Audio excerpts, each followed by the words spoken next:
Hello my marvellous sausages, it's episode Revenant Act 2 starting today, so we're going to have a little look at any new weapons that we've got piling our way, the new artifact perks we've got there, and we'll have a look at the new activity as well, the Tomb of the Elders, plus all the buffs we got coming this week as well. It's a slightly different reset video this week, because I'm not actually here, so re-recorded this, or rather pre-recorded this, but anyway, let's get on with it. So we've got our new activity, the Tomb of Elders. Looks really cool to play. I can't wait to get my teeth stuck into it. Enemy-wise, it's pretty cool because we've got the Taken are now leading the Dread in there, so that sounds really cool. And we've got the Loosened Hive there, not the normal Hive.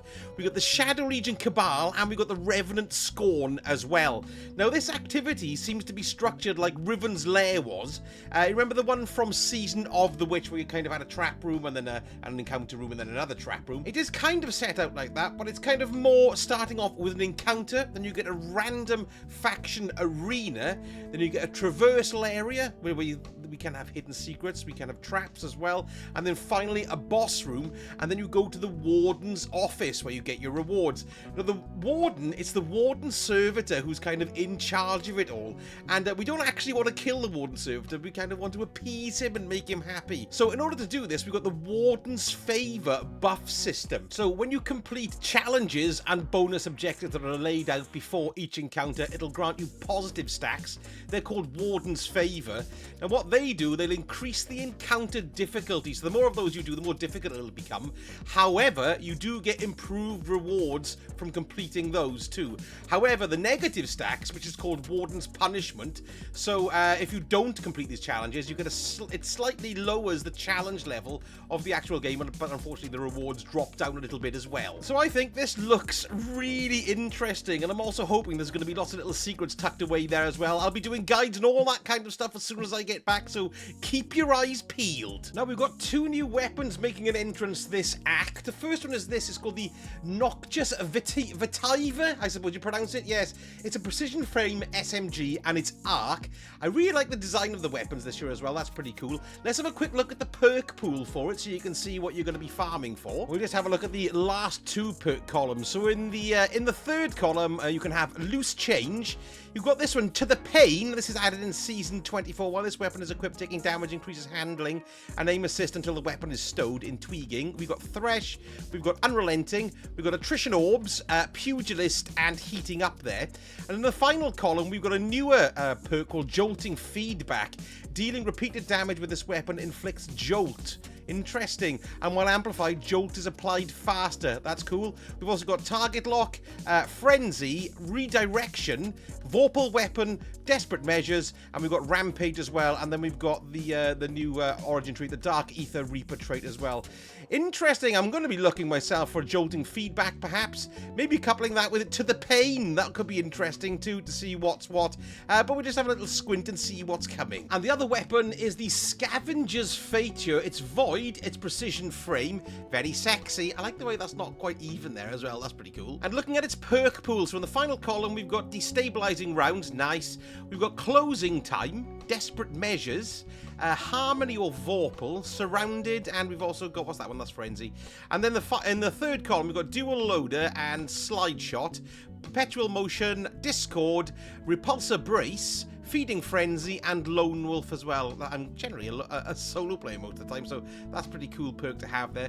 Very intriguing. And then we have a returning firm favourite of players, the Grid Skipper Pulse Rifle. This is Void, it's rapid fire frame. And looking at its perk pool on the end column, so we've got Multi-Kill Clip or Frenzy, Destabilizing Rounds, ooh nice, Head Seeker, Elemental Capacitor or Desperate Measures, and in the third column we've got Demolitionist, Perpetual Motion, Zen Moment, Repulsor Brace, there's Lone Wolf again, look, this is added this season too, and then we've got Killing Wind as well. So some nice weapons there with some nice perk pools. Be lovely to start farming for those. Now another weapon you want to keep an eye out for is this one. It's called the Tenacious Mastery. Now we can only get this through the Iron Banana playlist. That's coming a week today, so that's a week next, was it a week? 26th, I believe, of November. Next reset, anyway, is what I mean. Nice little perk pool on it, though, as well, because of course you get the Skulking Wolf, which is the basic origin trait there that you get from Iron Banana, but we can also have Adagio, Bait and Switch, that's interesting. Oh, it's got Chill Clip, that's great. Desperate Measures, Frenzy, One for All, or Surrounded, that's in the final perk column. And then in the third one, Reverberation, final blows of this weapon increase the size of its detonations for a short time. This sounds great. I wonder if a Reverberation and Chill Clip sounds interesting. Sorry, we got Loose Change, Impulse Amplifier, great. Enlightened Action, Deconstruct, and finally Offhand Strike and Air Trigger.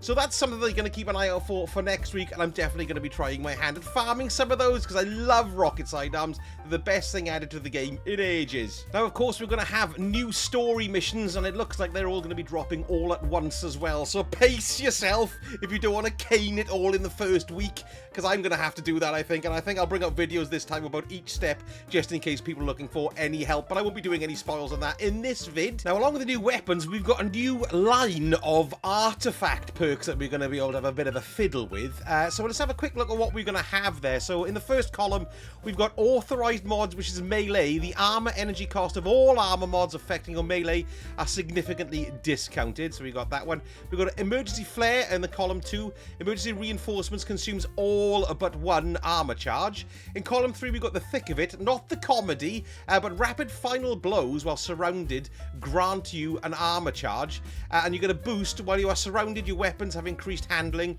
and swords gain increased charge rate. In column 4, we've got curative orbs. So the first time you break a target's shield or break the shield of a guardian using their super, you create an orb of power. That sounds interesting. And we've got a boost as well.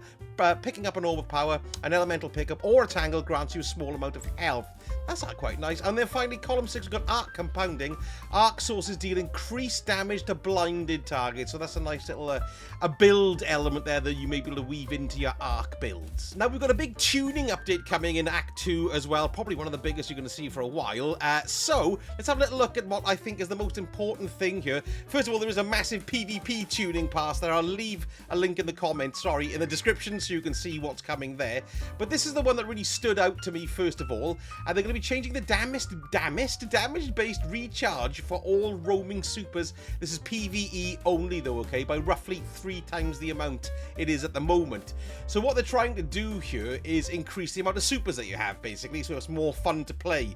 So if you're using between 3 and 5 Nova Bombs while playing an Advanced Nightfall, you can now charge around 6 or 8 Nova Bombs activations in the same activity. So that's pretty cool.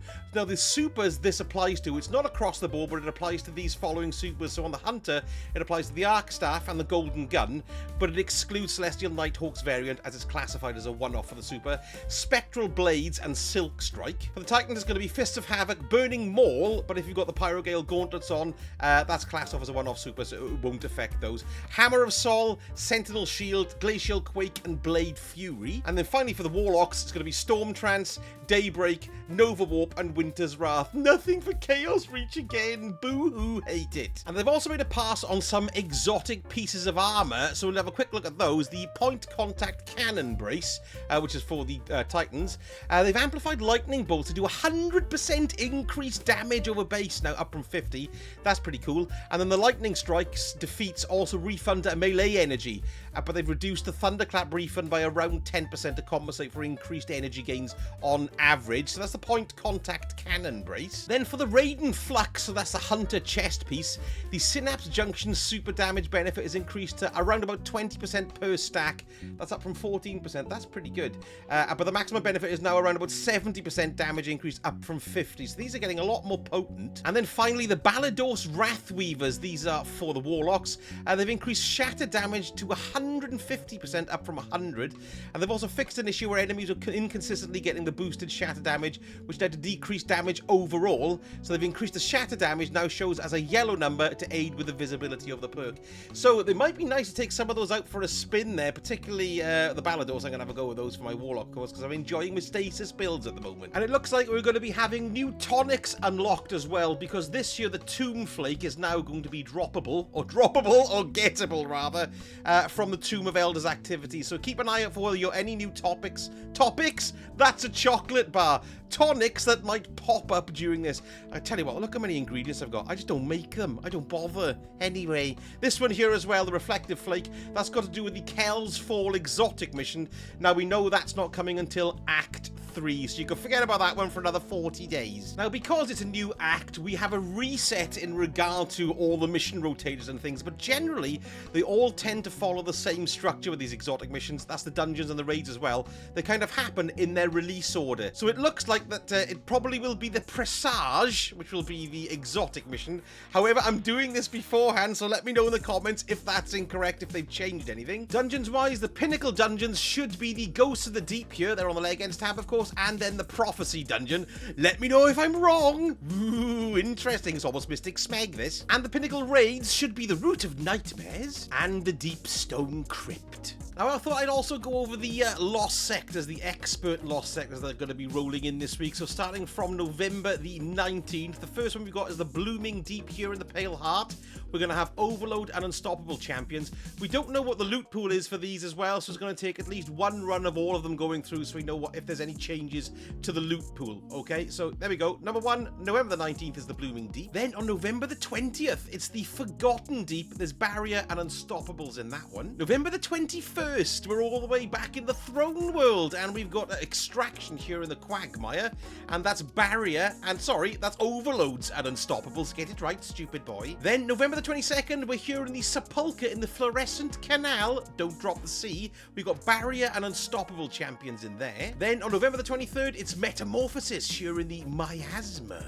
And where is this? Oh yeah, Overload and Unstoppables there too. Then moving to the moon on November the 24th, we got this one, the K1 Revelation, Barrier and Unstoppables in there. You know, I've never tried that one. I bet that's a right headache on Expert. And then finally, November the 25th, we've got the Bay of Drowned Wishes here in the Dreaming City, and there's Overload and Unstoppables in that one. Now this week, I'm afraid I can't do the Eververse for you because, well, I'm not here, so I can't even see the store. But I will give an update on it on Friday's video with Zer, so we'll have a little look through it then. But let me know in the comments if there's anything juicy there, because I love the Eververse malarkeys. It's great. So let me know in the comments if you're starting to enjoy Act 2 already. I'd love to know while I've got my feet up. It would be utterly fantastic.